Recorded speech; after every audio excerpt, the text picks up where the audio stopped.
ठीक है, तो अब बस एक बार और इसका प्रिंसिपल देखते हैं अपन कि फाइनली क्या है। कि ये आपका सिंक्रोनस जनरेटर का प्रिंसिपल, कि आपके एग्जाम में भी आ सकता है, एग्जाम में डायरेक्ट आपसे पूछेगा कि write down the construction of synchronous generator and also describe also explain it's working principle. तो आपको इसको पूरा कंस्ट्रक्शन बताना है और आपको इसका प्रिंसिपल भी बताना है। फटाफट से एक बार और देखो।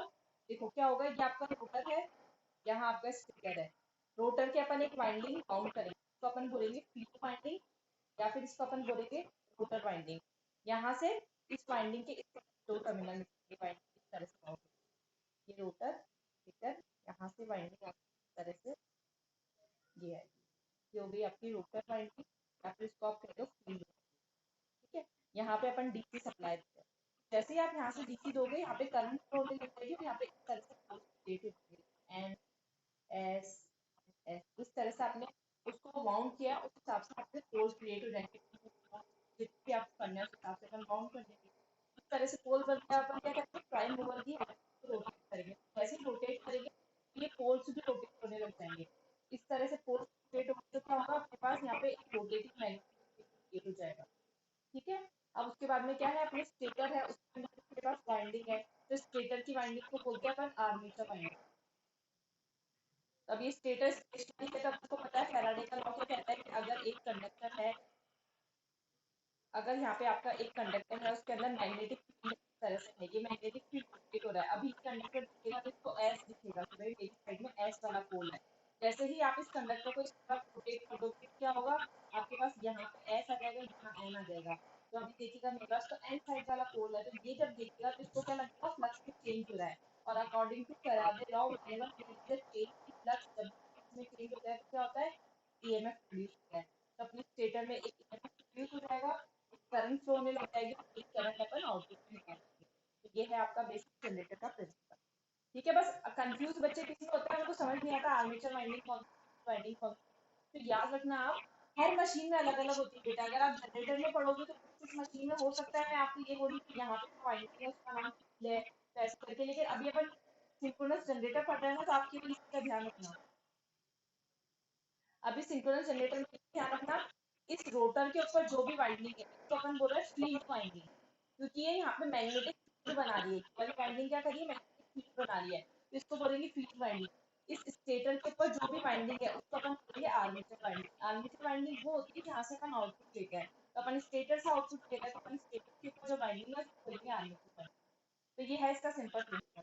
किसी भी पॉइंट में कुछ भी डाउट है आप लोगों को? ठीक है, कंस्ट्रक्शन पढ़ते रहता है ना।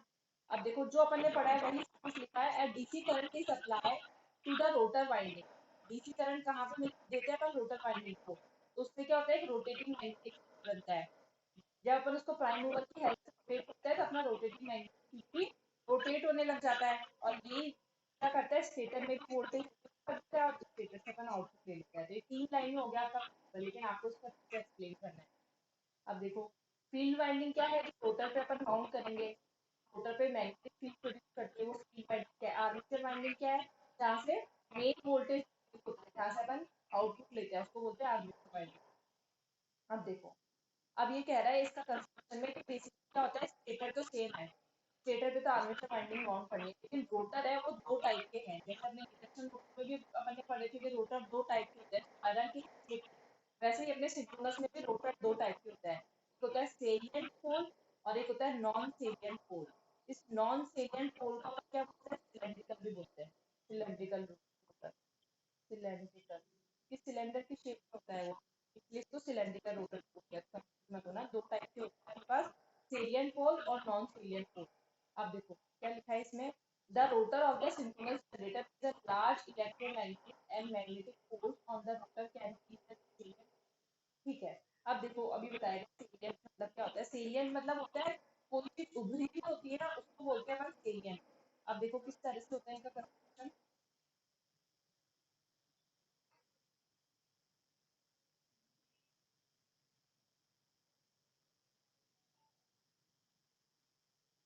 कंस्ट्रक्शन देखो, अब सबसे पहले क्या करना है, जो रोटर है उसको सप्लाई कौन सी देनी है, डीसी पावर देनी है।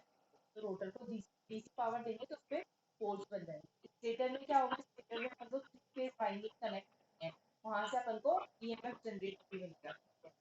अब क्या है the manner active part of synchronous motor. हाँ, अब यहाँ देखो टाइप्स ऑफ सिंक्रोनस मशीन। अब पहला है सेलियंट पोल, दूसरा है सिलेंड्रिकल पोल। अब ये देखो सेलियंट पोल में ये जो आपके पोल से ये जो है ना, ये आपके पोल उभरे हुए हैं बाहर, दिख रहा है आपको। अभी मैं इसका 2D में डायग्राम बनाऊंगी तो आपको वैसे समझ में आएंगे। इसका वैसे आप डायग्राम बनाना हो, डायग्राम बनेगा। इसका डायग्राम मैं आपको एक पेपर में बना के दिखाती हूँ, तब आप लोगों को शायद ज्यादा clear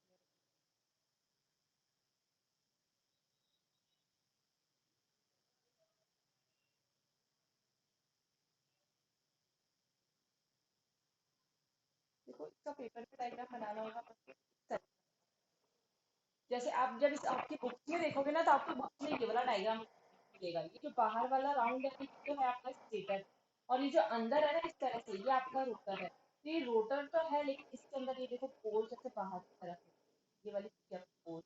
तो इसको बोलते हैं सेलियंट पोल, मतलब थोड़े बाहर की तरफ जो प्रोजेक्टेड होता है। अब यहाँ पे आप इसको एक्चुअली में देखोगे तो एक्चुअली मोटर का डायग्राम है वो देखिए आपको पोल से आपके बाहर की तरफ। समझ आ रहा है सेलियंट पोल में? और दूसरी तरफ जो सिलेंड्रिकल है, इसका जब आप डायग्राम देखोगे तो इसकी डायग्राम कैसा होता है? इसका डायग्राम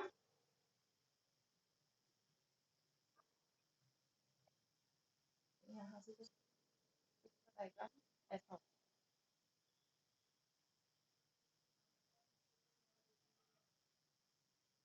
ये है सर्किट, जैसे अपने नॉर्मल रोटर होता है उसके अंदर पोर्ट्स है, जो पोर्ट्स के अंदर जो स्लॉट्स है और यहीं पे बनेंगे। तो आपने नॉर्मल मशीन देखी ना, तो उसमें आप इस तरह से स्लॉट्स बनाते हैं, इन स्लॉट्स में वाइंडिंग अपन यूज करते हैं, इस तरह से होता है। तो सीरियल में भी क्या होता है, इसमें इस तरह से अपन स्लॉट्स बना देते हैं। ये है पार्ट पे इस तरह से स्लॉट्स बनाते हैं अपन यहाँ पे, और ये वाला पार्ट तो यहाँ पे स्लॉट्स बना देते हैं और ये वाला पार्ट छोड़ देते हैं। तो यहाँ पे सपोज इस तरह से बनाया तो यहाँ पे दो पोर्ट एन और एक एस।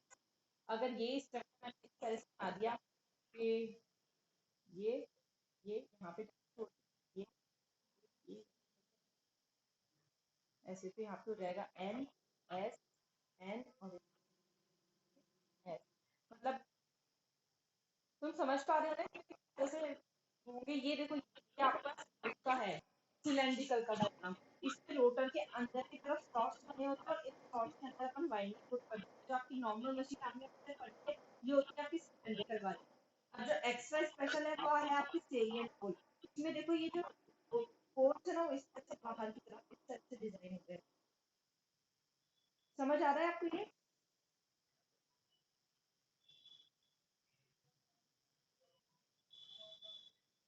समझ आ रहा है क्या बच्चों? ये बस कंस्ट्रक्शन वाइज डिफरेंट है कि अभी आप पिक्चर देख रहे हो ना एक्चुअली, इसलिए अभी जब आप इनको पेपर टाइप पे बनाओगे तो नॉर्मल बनाना है आपको। सिलेंड्रिकल पोर्ट के आपको इस तरह से बनाना है, सेलियंट के लिए आपको इस तरह से बनाना है। ये रोटर है और ये बाहर की तरफ पोल। ये है आपका सेलियंट, ये है सेलियंट पोल। मतलब ये रोटर, ये इसके पोल्स हो गए एंड ये बना हुआ इस तरह से कंस्ट्रक्शन, और ये बाहर की तरफ हो जाता है। ये हो गया आपका स्ट्रक्चर। ऐसे ही अगर आपको सिलेंड्रिकल का बनाना है तो सिलेंड्रिकल का सिस्टम, ये रोटर, ये रॉड और ये बाहर। समझ आ रहा है?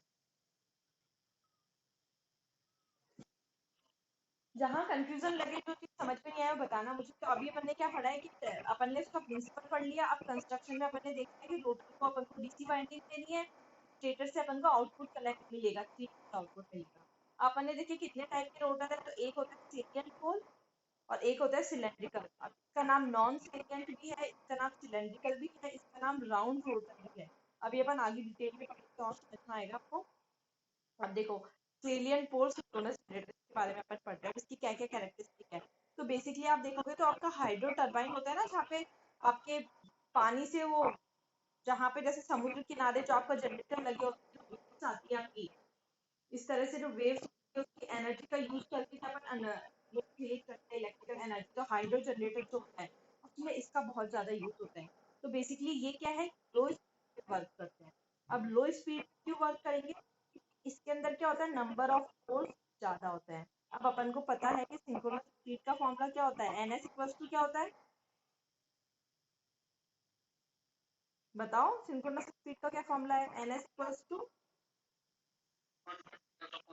गुड, 120f/p, यहाँ सारी जगह इसका हर क्वेश्चन में वही चलेगा 120f/p।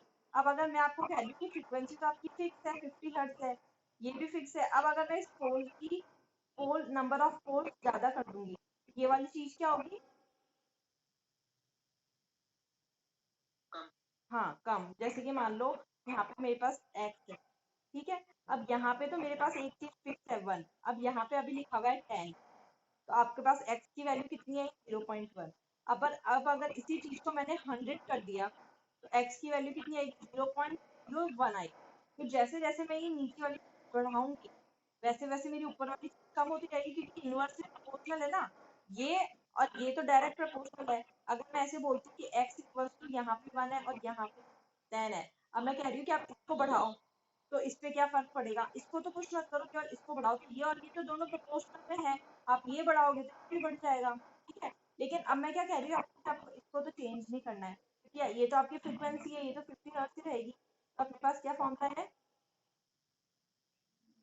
ns इक्वल टू 120 भी कांस्टेंट है, f भी कांस्टेंट है। अब मैं कह रही हूँ आप p बढ़ाओ, नंबर ऑफ पोल्स बढ़ाओगे तो आपकी स्पीड क्या होगी? डाउन होगी, क्योंकि इनवर्सली प्रोपोर्शनल है दोनों। तो इसमें क्या होता है, सेलिएंट पोल में जो नंबर ऑफ पोल्स होता है वो ज्यादा होता है। तो नंबर ऑफ पोल्स ज्यादा होता है तो इनकी सिंक्रोनस स्पीड क्या होती है? कम होती है, वो कम स्पीड पे रोटेट करता है। तो बेसिकली इसकी स्पीड कितनी होती है? 50 से लेके 300 आरपीएम तक इसकी स्पीड होती है। ये इसकी प्रॉपर्टीज है, याद रखना।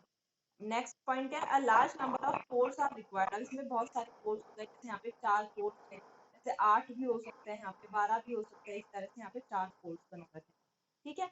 अब सेलिएंट पोल में क्या होता है, इसका डायमीटर तो बड़ा होता है लेकिन इसकी लेंथ कम होती है। ये इसकी प्रॉपर्टी है, इसको डिजाइन ही ऐसा किया जाता है कि इसका डायमीटर बड़ा होता है और इसकी लेंथ कम होती है। तो ये सारी चीजें ध्यान रखना है, इसको मेनली यूज करते हैं हाइड्रोजन में, ठीक है। दूसरा इंपॉर्टेंट पॉइंट है कि इसके अंदर क्या होता है, नॉन यूनिफॉर्म एयर गैप होता है। नॉन यूनिफॉर्म का मतलब क्या है? एक समान नहीं होता एयर गैप। अब आप देखो कि ये आपका रोटर है, ठीक है। अब यहाँ पे आपका स्टेटर होगा, तो जब आप यहाँ खड़े हो तो ये इन दोनों के बीच में आपका एयर गैप है, तो यहाँ पे एयर गैप जितना भी है, अब मैं यहाँ खड़ी हूँ, यहाँ से लेके यहाँ तक रोटर के बीच का एयर गैप कितना है, फिर यहाँ है तो ये एयर गैप है, फिर यहाँ खड़ी हूँ तो ये एयर गैप है। समझ आ रही है आपको? ये एयर गैप की लेंथ है। अभी मैं देखूँ तो यहाँ पे इतने पार्ट में एयर एयर है, फिर यहाँ पे इतने से पार्ट में एयर है, फिर यहाँ पे रोटर का होल आ गया, फिर यहाँ तक एयर है। एयर गैप की लेंथ इतनी है तो वो यूनिफॉर्म नहीं है, डिफरेंट डिफरेंट है ना। यहाँ पे सपोज 5 mm है तो यहाँ पे आपकी 7 mm है। समझ आ रही है चीजें? तो सेलियंट पोल की क्या क्या प्रॉपर्टी है? सबसे पहली बात, इसमें नंबर ऑफ पोल्स ज्यादा होता है। दूसरी बात, इसकी स्पीड कम होती है। तीसरी बात, इसमें डायमीटर की वैल्यू ज्यादा होती है, लेंथ इसकी कम होती है। चौथी बात, इसको बेसिकली हाइड्रो जनरेटर में यूज करते हैं। पांचवी बात, इसमें क्या है, नॉन यूनिफॉर्म एयर गैप होता है। ये सारी क्वालिटीज आपको ध्यान रखनी पड़ेगी सेलियंट पोर्स सिंक्रोनस जनरेटर के लिए। ये हो गया इसका स्ट्रक्चर। ये देखो स्टेटर इस तरह से दिखता है, ये स्टेटर ये है पूरा, और ये पूरा खाली है, जैसे पाइप होता है ना, आप यहाँ से जाके यहाँ से बाहर निकल सकते हो। तो ये बिल्कुल ये इस तरह से इसका स्टेटर है। इसके अंदर ये पूरा सिलेंड्रिकल रोटर यहाँ पे ऐसे दिखा देते हैं। और ये सिलेंड्रिकल रोटर के ये पोल है, ये एक पोल जैसे बाहर की तरफ निकला हुआ है, तो आप देख के बता सकते हो। अब कोई भी मशीन आप देख के बता सकते हो ना। आप देखो इसमें बाहर की तरफ पोल निकाल रखे हैं, तो आपसे मैं पूछूं कि सेलियन टाइप है सिलेंड्रिकल टाइप है, तो आपको समझ में आएगा कि नहीं ये तो सेलियन पोल मशीन है, क्योंकि इसके पोल्स ऐसे बाहर की तरफ निकले हुए हैं। समझ आ रहा है कुछ? अभी सिलेंड्रिकल का देखोगे तो और क्लियर होगा। अब देखो सेकंड वाला आता है आपका सिलेंड्रिकल रोटर। इसको कहाँ यूज में लेते हैं? इसको अपन जो यहाँ पे टरबाइन होता है ना उसमें यूज में लेते हैं, जहाँ ऐसा होता है ना जैसे चंबल यहाँ पे आपके टर्बो जनरेटर है, जहाँ पे ऐसे इस तरह से पानी गिरता है और पानी की हेल्प से आपका प्राइम मूवर रोटेट होता है और बिजली बनती है। क्या होता है यहाँ पे, जैसे कि मान लो आपकी इस तरह से पानी है, अभी पानी ऐसे गिरेगा तो एकदम इसकी धार इतनी तेज होती है कि उसको डायरेक्ट गिराता है, एक प्राइम मूवर पे गिराता है, इस तरह का पहिया होता है उसके ऊपर गिराता है। तो जैसे ही पानी गिरता है उसकी धार से ये चीज रोटेट होने लग जाती है। अब जैसे ये चीज रोटेट होगी तो अपन इसकी शाफ्ट से अपन रोटर को रोटेट कर देते हैं। तो यहाँ से पानी गिरा, ये चीज रोटेट हुई, उससे क्या हुआ, आपका ये रोटर भी रोटेट होने लग गया। तो अपन को यही तो चाहिए था, ये प्राइम मूवर बन गया आपका, तो बस ये रोटर रोटेट होने लग गया। और फिर उससे क्या हो गया, स्टेटर है बस ये अपना जनरेटर इस तरह से वर्क कर देता है। डीसी सप्लाई अपन दे देते हैं, रोटर रोटेट होने लग जाता है। तो फिर स्टेटर में भी आपका ईएमएफ जनरेट हो जाता है, स्टेटर से आप पावर पावर ले लेते हैं। तो यही बेसिकली आपका पावर जनरेटर, थर्मल पावर है, थर्मल पावर है, उसमें यही होता है। समझ आ रही है चीजें? क्या होगा, पानी की हेल्प से अपन जब यहाँ पे प्रोड्यूस करते हैं इलेक्ट्रिसिटी, तो उसको बोलते हैं टर्बो जनरेटर। ये हाइड्रो वाले कहाँ है, जो आप समुद्र किनारे जो आते हैं ना, कि इस तरह से टाइप्स आते हैं जो आपके बनते हैं, उनकी हेल्प से होता है। और ये वाले क्या है, टर्बो जनरेटर, जहाँ पे पानी होता है, जैसे थर्मल में अपन करते हैं, पानी की हेल्प से जो अपन जनरेट करते हैं इलेक्ट्रिसिटी। इसमें जस्ट अपोजिट है, इसमें लेंथ ज्यादा होगी और डायमीटर कम होगा, उसका जस्ट अपोजिट। उसमें कम स्पीड थी, इसमें हाई स्पीड होगी। अब हाई स्पीड कैसे होगी इसमें, नंबर ऑफ पोल्स, या तो आप 2 पोल ले सकते हो या आप 4 पोल ले सकते हो, मैक्सिमम इतना ही होता है। नंबर ऑफ पोल्स कम है, उसमें तो आप 8 पोल भी ले लेते हैं, 12 पोल भी ले लेते हैं, इसमें क्या नंबर ऑफ पोल कम है। तो वही वाली चीज है, NS equal to 120 F upon P। Number of poles कम है, अब मैं जी कम कर दूं, ये दोनों इन्वर्सल, तो जी चीज कम है तो ऑटोमेटिकली स्पीड ज्यादा होगी। इसकी क्या है, स्पीड ज्यादा होती है। इसकी रेटिंग कहाँ तक होती है, इसकी रेटिंग होती है 2000 MB की रेटिंग अवेलेबल होती है। इसको बेसिकली टर्बो जनरेटर कहते हैं। टर्बो जनरेटर कहाँ चलता है, जो थर्मल पावर प्लांट है वहां पे टर्बो जनरेटर। अब ये देखो, ये है आपका स्टेटर, ये स्टेटर के ऊपर इस तरह से वाइंडिंग माउंट की जाती है। ये जो येलो कलर दिख रहे हैं, ये आपके स्लॉट, इसके अंदर अपन रोटर को प्लेस करते हैं। ये है आपका सिलेंड्रिकल रोटर, ये देखिए इस तरह से स्लॉट्स बने हुए हैं, ये तो दिख रहा है आपको, और इसके अंदर ये 3 वाइंडिंग कर, ये इस तरह से अपन रोटर के अंदर वाइंडिंग कर देते हैं, और ये रोटर इस तरह से होता है, एकदम शॉर्ट सिल्क से बने होते हैं ना, लंबे लंबे। अगर इसी की जगह स्टेडियम पोल होता तो क्या होता है, ऐसे मोटा सा यहाँ पे उठा हुआ कुछ बाहर निकल रहा होता, लेकिन इसमें देखो कुछ उठा हुआ बाहर, स्लॉट्स की लाइनें बनी थी, स्लॉट्स। ये है आपका सिलेंडर का रोटर। क्या बेटा?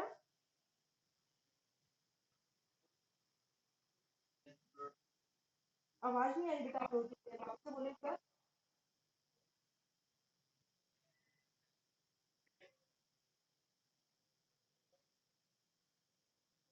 हाँ बच्चों बोलो, क्या बोल रहे हो?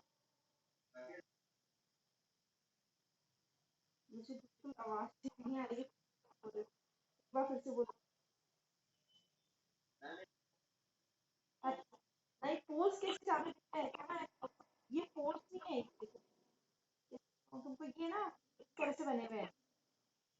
अगर मैं यहाँ पे एक स्लॉट्स बनाऊंगी तो यहाँ पे कट लगाना पड़ेगा ना मेरे को, तो वो कट सिलेंडर, अब ये है पूरा सिलेंडर का फॉर्म। अब आप इसको 3D में इमेजिन करोगे, इस तरह से आपका एक सिलेंडर है, आपको पता है कि आपको यहाँ पे एक वो रखना है, तो आप इस तरह से ये पूरा स्लॉट्स बनेगा। मैं तो अभी तक आपको क्या सिखाती थी कि इस तरह से स्लॉट्स बना दिए, तो स्लॉट्स ऑनली यहाँ से ना, मतलब वो पूरा सिलेंडर है तो वो यहाँ तक जाता है पूरा वाइंडिंग। ये तो वाइंडिंग का वायर है जो पूरा यहाँ तक जाएगा, उसके लिए जगह बना रखी है। तो ये जो इस तरह से लंबे लंबे है ना, ये स्लॉट्स है, ये वो नहीं है। आपके पोर्ट्स तो इस तरह से होते हैं इसमें, ये ऐसे बाहर की तरफ मेरे से। ये देखो, अब ये 3D में आपको और मैं कल डायग्राम लेके बताती हूँ, तब आप लोगों को क्लियर होगा, कंफ्यूज मत हो। वो तो केवल वायर डालने की स्लॉट्स है, ये आपकी पोर्ट्स नहीं है, ये भी स्ट्रक्चर है बाहर लोहे का।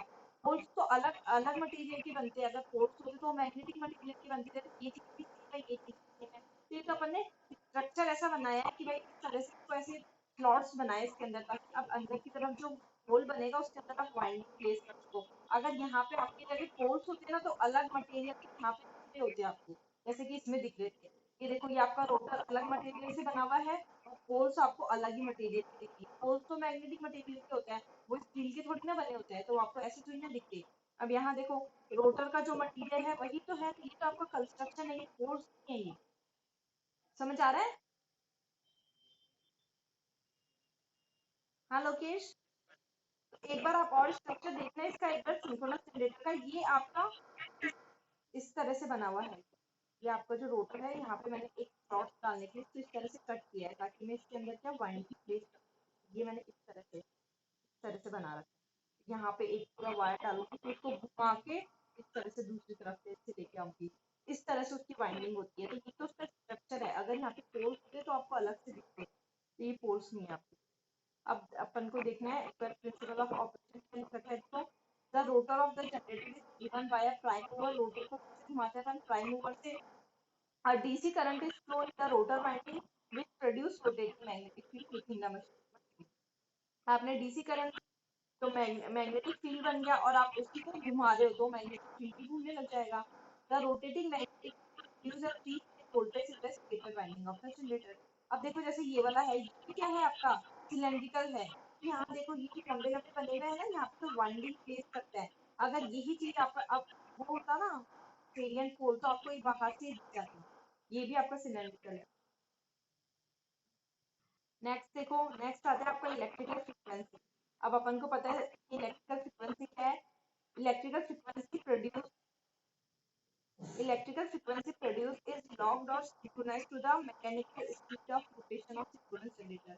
मतलब synchronous मशीन में क्या होता है कि जो जिस स्पीड पे आपका ये जो रोटेट करेगा आपका रोटर, उसको बोलते हैं अपन सिंक्रोनस स्पीड। और इलेक्ट्रिकल फ्रीक्वेंसी क्या है, इसी फॉर्मूले से निकाला है अपन को, पता है NS equal to 120 F upon P है। तो बस ये F उधर ले जाओगे आप तो आपको फ्रीक्वेंसी की वैल्यू पता चल जाएगी। तो बेसिकली यही होता है आपका सिंक्रोनस फ्रीक्वेंसी इलेक्ट्रिकल।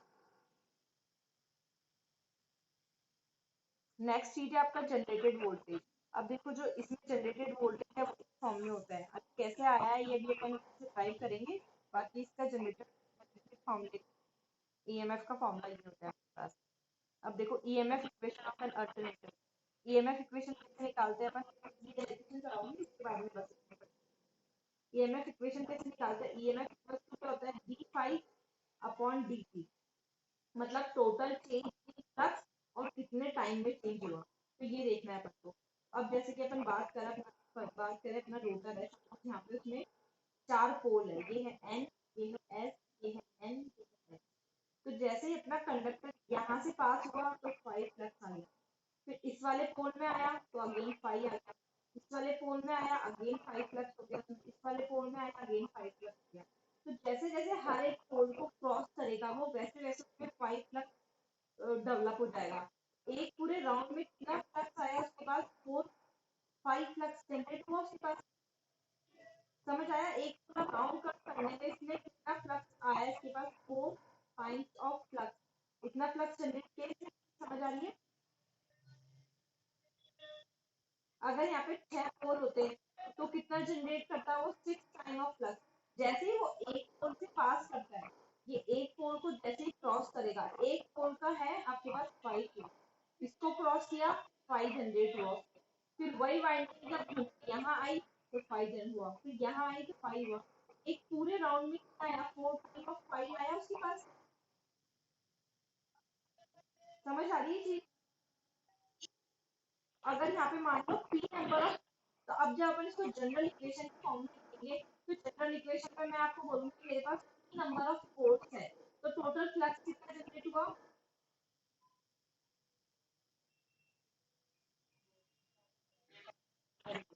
P5। अगर मैं बोलती 10 नंबर ऑफ पोल्स है तो आप बोलते 10 5 जनरेट होगा। 14 नंबर ऑफ पोल्स है तो 14 5 जनरेट होगा। वैसे ही अगर मैं अभी जनरल इक्वेशन निकालनी है सबको तो मैं बोलूंगी P नंबर ऑफ पोल्स है तो टोटल फ्लक्स कितना जनरेट हुआ, P5। तो अपन को बेसिकली ईएमएफ का फॉर्मूला पता है कि ईएमएफ इक्वल्स टू क्या होता है, टोटल कितना फ्लक्स जनरेट हुआ, एक पूरा सर्कल उसमें जब घूमा, एक पूरे सर्कल में टोटल कितना फ्लक्स जनरेट हुआ, P5। अब अपन को देखना है कि एक पूरे सर्कल को कंप्लीट करने में उसको कितना टाइम लगा, तो बस वो टाइम लिखने आ रहा ईएमएफ आ जाएगा। देखो आपने निकाला P5, आप उनको देखना उसको कितना टाइम लगा। तो क्या है, देखो अपन बोलते हैं इसको एन रिवॉल्यूशन करता है 1 सेकंड में। एन क्या होता है, अपन लिखते हैं ना एन आरपीएस, मतलब एन रोटेशन, आरपीएस का मतलब क्या है, एन रोटेशन पर सेकंड। मतलब वो एन टाइम्स घूम रहा है 1 सेकंड में। मतलब 1 सेकंड हुआ, अगर एन इक्वल्स टू मान लो 6 है, 1 सेकंड में वो ऐसे 10 बार घूम रहा है। 1 सेकंड में वो ऐसे 10 बार घूम रहा है, 1 सेकंड में वो एन बार घूम रहा है। तो देखो 1 सेकंड में N revolution, N cycle complete कर रहा है वो 1 सेकंड में। ठीक है, 1 सेकंड। तो एक साइकिल, एक रिवॉल्यूशन कितने में कंप्लीट करेगा वो, 1/n सेकंड। ये चीज समझ आती है ना। तो बस अपन ने वही किया है, अपन को बेसिकली तो पता चल गया कि टोटल फ्लक्स कितना है P5, और अपन को पता चल गया एक साइकिल कंप्लीट करने में तुमने कितना टाइम लगाया, 1/n। तो ये हो गया आपका ईएमएफ एवरेज पर कंडक्टर। तो इसको जब आप सॉल्व करोगे तो आपके पास आएगा n। ठीक है, यहाँ से अपने पास आ गया NP5।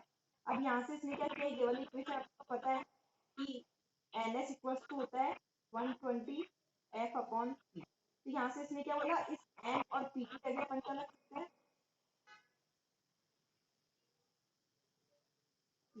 इस N और P की जगह पर 120 F रख सकते हैं। लेकिन ये तो है आपका मिनट में, अगर आपको सेकंड में चेंज करना है आपको, तो इसको डिवाइड बाय 60 करोगे तो आपके पास आ जाएगा 2F। यहाँ से देखो N और P इक्वल्स तो मेरे पास आया 120 F, लेकिन यहाँ पे N क्या है, रोटेशन पर मिनट है, अपन ने कैलकुलेट किया पर सेकंड में, तो इसको भी सेकंड में डिवाइड बाय 60 करोगे, यहाँ से आ गया 2F। यानी कि एन पी की जगह मैं क्या लिख सकती हूँ, 2F लिख सकती हूँ। तो यहाँ पे जो आपका फॉर्मूला है इसमें जो एन पी है उसकी जगह इसमें 2F लिख दिया, तो E इक्वल्स टू क्या आ गया, 2F5। यहाँ तक किसी को डाउट है तो पूछ सकते हैं। देखो अपन ने क्या किया, अपन को पता है फैराडे के लॉ के अकॉर्डिंग अपना जो ईएमएफ होता है वो होता है D phi upon D T. तो मैंने बोला टोटल फ्लक्स बताओ, एक पूरा चक्कर उसको घुमाओ उसमें कितना फ्लक्स जनरेट हुआ। तो आपने बोला कि भाई अगर नंबर ऑफ पोल्स 3 है तो टोटल फ्लक्स हो गया 3 फाई। अब मैंने बोला उस एक पूरा राउंड लगाने में उसको कितना टाइम लगा, तो अब देखो मैं बोलती हूँ एन बार राउंड लगाता है वो 1 सेकंड में, यहाँ पे सेकंड की बात होगी, एक राउंड कितने में लगाएगा, 1/n सेकंड में, बस इतना टाइम लगा 1/n सेकंड। तो यहाँ से क्या आ जाएगा n p फाइव। तो अभी तक अपने पास क्या निकल गया, EMF equal to n p five निकल गया। अब इसको और सिंप्लीफाई करने के लिए मैंने किया है, तो अभी इसके पास आ गया EMF equal to n p five. अब अपन को पता है कि ns, ये ns अपनी पीडी है, ns इक्वल टू क्या होता है 120 f अपॉन p। तो यहाँ से n और p, n p equal to कितना आ गया 120 f। लेकिन अभी ये क्या है, मिनट में है, आपको इसको सेकंड में चेंज करना है तो आप इसको डिवाइड बाय 60 कर दो, तो ये हो जाएगा आपका 2f। यानी कि n की जगह आप क्या लिख सकते हो 2f, यहाँ पे आ गया आपके पास 2f5। ये हो गई आपकी। यहाँ तक कुछ भी डाउट है तो बोलो।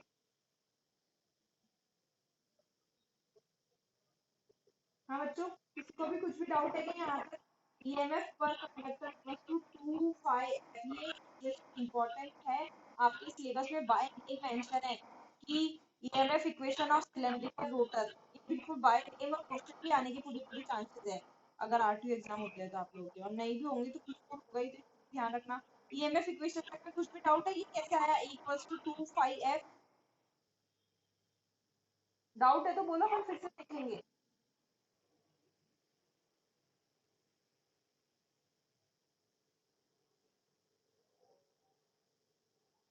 बताओ बच्चों।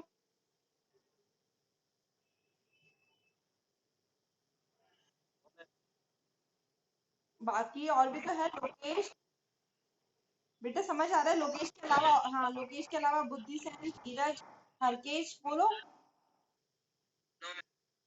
ठीक है आगे बढ़ते हैं। तो ये अपने पास आया है अभी तक, ईएमएफ पर कंडक्टर इक्वल्स टू 2 πf, ये आया पर कंडक्टर। अब देखो एक कंडक्टर के लिए है ये, अब ऐसा तो है नहीं कि आपकी आर्मेचर में ये एक ही कंडक्टर होगा, हो सकता है ऐसे 50 कंडक्टर हो सकता है ऐसे 60 कंडक्टर हो, तो ये आपका पर कंडक्टर आया, एक कंडक्टर के लिए आया है। तो मैं कह रही हूँ ऐसे मेरे पास z नंबर ऑफ कंडक्टर है, तो अगर एक कंडक्टर के लिए मेरे पास सपोज 10 वोल्ट है, अब ऐसे तीन कंडक्टर, चार कंडक्टर और है, तो इसका भी 10 वोल्ट, इसका भी 10 वोल्ट, इसका भी 10 वोल्ट, ये सब सीरीज में कनेक्टेड है, तो टोटल 40 वोल्ट हो जाता है। तो वो क्या कर रहे हैं, या तो आप 10 को मल्टीप्लाई बाय 4 कर दो या फिर आप ऐसे ऐड कर दो। तो वही किया अपन ने, एक कंडक्टर के लिए है, z नंबर ऑफ कंडक्टर के लिए कितना होगा, इसको मल्टीप्लाई बाय z कर दो, ये आपका बन गया 2 πf z से मल्टीप्लाई कर दिया अपन ने। तो यहाँ तक अपना हो गया, ठीक है। अब यहाँ देखो, अब इसने क्या किया है, इसमें ये हम्म, अब अगर अपन इसको इस फॉर्म में ले कि ये देखो अपना कंडक्टर किस तरह से बना होता है, इस तरह से बना होता है अपना कंडक्टर, कि अगर ये एक कंडक्टर है, ठीक है, अब जब अपन को एक पूरा टर्न लेना है तो अपन यहाँ पे जाके यहाँ पे जाके यहाँ पे जाके दूसरा कंडक्टर यूज में लेंगे। मैं आपको बता रही थी किस तरह से, तो वाइंडिंग किस तरह से आपकी प्लेस होती है, ये पूरा इस तरह से कट होता है। यहाँ पे आप एक कंडक्टर लेते हो, इस तरह से दूसरी साइड से लेके और इसको दूसरे में ऐड करते हो, इस तरह से आप वाइंडिंग प्लेस करते हो। यहाँ से एक कंडक्टर आके ऐसे तो ना यहाँ पे उसको छोड़ देंगे, ये कंडक्टर लाके उसको इस तरह से कनेक्ट करते हैं, इस तरह से क्लोज करते हैं। तो जब आपको एक पूरा टर्न लेना है लेनी, तो उसमें कितने कंडक्टर लगेंगे, कंडक्टर यहाँ वाला, एक कंडक्टर यहाँ वाला, तो हर एक कॉइल के कितने कंडक्टर होंगे, 2। समझ आ रहा है? अगर मैं बोल रही हूँ कि मेरे पास 2 कंडक्टर है तो कितनी कॉइल बनेगी, एक कॉइल बनेगी मेरे पास, है ना। इसको कॉइल भी बोलते हैं, इसको टर्न भी बोलते हैं। तो इसने यही किया है कि सिंस वन टर्न और कॉइल हैज 2 साइड्स, तो ZP इक्वल्स टू 2TP लिख सकते हैं अपन। तो यहाँ पे इसने Z की जगह 2TP किया, तो ये आपका नंबर ऑफ टर्न्स में आ गया। अब इसी तरह से इसने क्या किया, ये आपका एवरेज चल रहा है। अपन को पता है कि फॉर्म फैक्टर क्या होता है, RMS divided by average. Form factor आपने पढ़ा होगा कभी, वो होता है आपका RMS डिवाइडेड बाय एवरेज। अब साइन वेव के लिए वैल्यू होती है 1.11, 1.11। हाँ ठीक है। तो अब आपको क्या निकालना है, आपने अभी तक एवरेज निकाल लिया।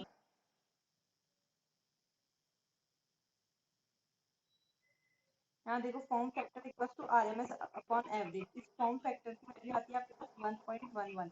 इस फॉर्म फैक्टर को आप इस एवरेज से मल्टीप्लाई कर दोगे तो क्या हो जाएगा, आपके पास RMS वैल्यू हो जाएगी 1.11 बराबर था आपका RMS अपॉन एवरेज वैल्यू। अभी तक अपन जो निकाल रहे हैं वो एवरेज ही निकाल रहे हैं अपन, एवरेज EMF कितना हुआ, एवरेज EMF कितना हुआ। तो इस एवरेज EMF को आप 1.1 से मल्टीप्लाई कर दोगे तो आपके पास RMS वैल्यू आ जाएगी आपकी EMF की। तो इसने वही किया है कि यहाँ पे जो था इसको इसने 1.1 से मल्टीप्लाई कर दिया, तो अब ये बन गया, अभी तक तो एवरेज चल रहा था, अब बन गया RMS voltage equals to this one. तो फाइनली ये आ है आपकी EMF की equation 4.44 F5T। 4.44 flux, number of pole, और T क्या है, नंबर ऑफ टर्न्स, जैसे कि ये एक टर्न हुआ इस तरह, तो नंबर ऑफ टर्न्स या कॉइल। तो ये है आपकी फाइनली EMF की इक्वेशन। तो ये लर्न करना। अब इसके बाद में इसी में क्या एडिशन होता है, इसमें कुछ कुछ और चीजें एडिशन होती है इसमें। इसके बाद में आपके आता है कॉइल, कॉइल फैक्टर होता है, फैक्टर होता है, बट वो अभी आपके सिलेबस में मेंशन नहीं है, तो शायद आप लोगों की फर्स्ट तो तब वक्त पे देखेंगे। अभी के लिए आप बस इतना देख के रखो, इसकी जो EMF है ये 4.44 F5, ये हो गया अपना। तो आज अपन ने क्या क्या पढ़ा, आज अपन ने देखा कि सिंक्रोनस जनरेटर है, तो सबसे पहले कंस्ट्रक्शन क्या होता है, स्टेटर वाइंडिंग होती है, रोटर कितने टाइप के होते हैं, फिर अपने देखा उसका प्रिंसिपल क्या होता है, किस तरह से वर्क करता है।